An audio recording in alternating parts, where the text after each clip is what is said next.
ಬೇರೆ ಏನೋ ಇನ್ನೊಂದು ಪ್ರಶ್ನೆ ಐತೆ ಅದ್ರ. ರೇಟಿಂಗು ಬಿಗ್ ಬಾಸ್ ನೋಡಿದ್ರೆ ಪ್ರತಿ ವರ್ಷ ಮೇಲೆ ಹೋಗ್ತಾ ಇದೆ. ಬಟ್ ಸೇಮ್ ಜಿಯೋ ಹಾಟ್ಸ್ಟಾರಲ್ಲಿ ಏನು ಇವಾಗ ಟಿ ವಿಯಲ್ಲಿ ಕಮ್ಮಿ ಆದರೂ ನಾವು ಜಿಯೋ ಹಾಟ್ಸ್ಟಾರಲ್ಲಿ ಹಾಕ್ತಿದ್ದೇವೆ.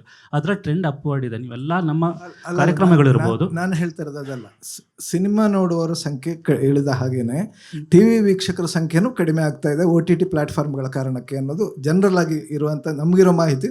ತಪ್ಪಿದ್ರೆ ಸರಿ ಮಾಡಿ. ನಾನು ಇಲ್ಲ ಅದೇ ಏನಾಗ್ತಾ ಇದೆ, ನಮ್ಮದು ಈಗ ಕನ್ನಡದ ತುಂಬ ಕಾರ್ಯಕ್ರಮ ಜಿಯೋ ಹಾಟ್ಸ್ಟಾರಲ್ಲಿ ಹಾಕ್ತಿದ್ದೇವೆ. ಅದರ ನಂಬರ್ ಮೇಲೆ ಹೋಗ್ತಾ ಇದೆ. ಅಂದರೆ ಡಿಜಿಟಲಲ್ಲಿ ನೋಡುವವರ ಸಂಖ್ಯೆ ಜಾಸ್ತಿ ಆಗ್ತಾ ಇದೆ. ಟಿವಿದು ಅಲ್ಲೇ ಇದೆ, ತುಂಬ ಏನು ಅಷ್ಟೇ ಕಮ್ಮಿ ಆಗಿಲ್ಲ. ಬಟ್ ಜಿಯೋ ಹಾಟ್ಸ್ಟಾರಲ್ಲಿ ಹೋಗಿ ನೋಡ್ತಿದ್ದಾರೆ. ಯಾಕಂದರೆ ಈಗ ಮನೆಯಲ್ಲಿ ಒಬ್ಬರೇ ಇದ್ದಾಗ ಡಿಜಿಟಲ್ ನೋಡುವ ಅಭ್ಯಾಸ ಪ್ರಾಕ್ಟೀಸ್ ಸ್ಟಾರ್ಟ್ ಆಗಿದೆ. ಅದು ಜಿಯೋ ಹಾಟ್ಸ್ಟಾರಲ್ಲಿ ನಾವು ಅದರ ನಂಬರ್ ನಮಗೆ ಪ್ರತಿದಿನ ಸಿಗುತ್ತೆ, ಇಮಿಡಿಯೇಟ್ ಸಿಗುತ್ತೆ. ಅದನ್ನು ನೋಡಿದಾಗ ಅಲ್ಲಿ ಏರಿಕೆ ಆಗ್ತಾ ಇದೆ ನಮಗೆ. ಅಲ್ಲಿ ಎಲ್ಲಿ ಟಿ ವಿ ಕಮ್ಮಿ ಆದರೂ ನಮಗೆ ಜಿಯೋ ಹಾಟ್ಸ್ಟಾರಲ್ಲಿ ಮೇಲೆ ಹೋಗ್ತಾ ಇದೆ. ಸೊ ಅಂದರೆ ತುಂಬ ಅಂದರೆ ಟಿ ವಿ ಸೀರಿಯಲ್ ನೋಡೋರ ಸಂಖ್ಯೆ ಏನು ಕಡಿಮೆ ಆಗಿಲ್ಲ ಸರ್. ಅಲ್ಲ, ಇದು ಬಿಗ್ ಬಾಸ್ ಇದೆಯಲ್ಲ, ಅದು ಒಂಥರ ನಿಮಗೆ ಫ್ಲಾಗ್ಶಿಪ್ ಇದ್ದಂಗೆ ಎಳ್ಕೊಂಡು ಹೋಗಲೇಬೇಕಾದ ಅನಿವಾರ್ಯ ಅಲ್ವಾ ಅಂತಂದೆ. ಇಲ್ಲ ಅದು ಒಂದು ತುಂಬ ಪಾಪ್ಯುಲರ್ ಕಾರ್ಯಕ್ರಮ ಮತ್ತು ನಮ್ಮದೊಂದು ಬ್ರ್ಯಾಂಡ್ ಸರ್, ಅದು ಮಾಡಲೇಬೇಕಲ್ಲ. Thank you sir. Last question. Can I ask the last question? Madam ನಂದೊಂದಿದೆ ಮೇಡಮ್. ಆಯಿತು, ನೀವು ಕೇಳಿದ್ಮೇಲೆ ನಾನು ಕೇಳ್ತೀನಿ. ಓಕೆ ಯಾರದು ಸರ್? ಇಲ್ಲಿ ಶಾರದಾ ಮೇಡಮ್ ಹಿಂದ್ಗಡೆ. ಹಾಂ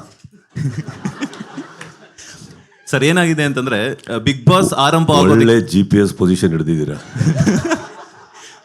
ಲಾಕ್ಡ್. ನನಗೆ ಗೊತ್ತು ಸರ್, ನೀವು ಶಾರದಾ ಮೇಡಮ್ ಅವ್ರನ್ನ ಚೆನ್ನಾಗಿ ನೋಡ್ತಿರ್ತೀರಾ ಅಂತ ಹೇಳಿ, ಅದಕ್ಕೆ ಮೇಡಮ್ ಹಿಂದ್ಗಡೆನೆ ಕೂತ್ಕೊಂಡೆ. ಸರ್ ನಮ್ದವ್ರದ್ದು ತುಂಬ ಲವ್ ಹೇಟ್ ರಿಲೇಶನ್ಶಿಪ್ ಸರ್. ಈ ಗ್ಯಾಪಲ್ಲಿ ನಾನಂತ ಸ್ವಲ್ಪ ಕಾಣಿಸ್ಕೊಳ್ಳೋಣ ಅಂತ sir. Yes, sir. Anyway thank you. And ನನ್ನ ಕ್ವಶನ್ ಏನಂತಂದ್ರೆ, ಬಿಗ್ ಬಾಸ್ ಆರಂಭ ಆಗೋದಕ್ಕಿಂತ ಮುಂಚೆ ಒಂದು 6 ತಿಂಗಳಲ್ಲಿ ಈಗೇನಿದ್ರು ಸೋಷಿಯಲ್ ಮೀಡಿಯಾ ಜಮಾನ ಆಗಿರೋದ್ರಿಂದ ಸೋಷಿಯಲ್ ಮೀಡಿಯಾದಲ್ಲಿ ಫೇಮಸ್ ಆಗಿರುವಂತಹ ಒಂದಷ್ಟು ಇನ್ಫ್ಲೂಯೆನ್ಸರ್ಗಳನ್ನ ಕೂಡ ಸ್ಪರ್ಧಿಗಳನ್ನಾಗಿ ತಗೊಳ್ಳೋದ್ರಿಂದ ಸೋಷಿಯಲ್ ಮೀಡಿಯಾದಲ್ಲಿ ಇತ್ತೀಚೆಗೆ ಒಂದಷ್ಟು ಜನರ ಹುಚ್ಚರ ಸಂತೆ ಜಾಸ್ತಿ ಆಗಿದೆ. ಬಿಗ್ ಬಾಸ್ ಬರಬೇಕು ಅಂತಾನೆ ಒಂದಷ್ಟು ಹುಚ್ಚಾಟಗಳನ್ನ ಆಡುವಂಥದ್ದಾಗಿರ್ಬೋದು, ಬಿಗ್ ಬಾಸ್ ಮನೆ ಮುಂದೆ ಹೋಗ್ಬಿಟ್ಟು ಅಲ್ಲಿ ಬಿಗ್ ಬಾಸ್ ಡೋರ್ ಅನ್ನ ತೆಗೀರಿ ಅನ್ನೋದು ಗಲಾಟೆ ಮಾಡುವಂಥದ್ದಾಗಿರ್ಬೋದು, ನಿಮ್ಮನ್ನು ನೋಡಬೇಕು ಅನ್ನುವಂಥದ್ದು, ಈ ತರ ಒಂದಷ್ಟು ಜನರು ಬರ್ತಾರೆ. ಅಂತ ಜನರಿಗೆ ಸುದೀಪ್ ಅವರ ಆನ್ಸರ್ ಏನು ಅಂತ? ಬನ್ನಿ,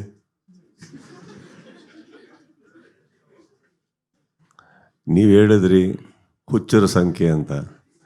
ಹುಚ್ಚಾನೆ ನಡೆಸ್ಬೇಕಾದ್ರೆ ಸಂಖ್ಯೆ ಬಗ್ಗೆ ಏನಿದೆ, ಬನ್ನಿ. Thank you sir.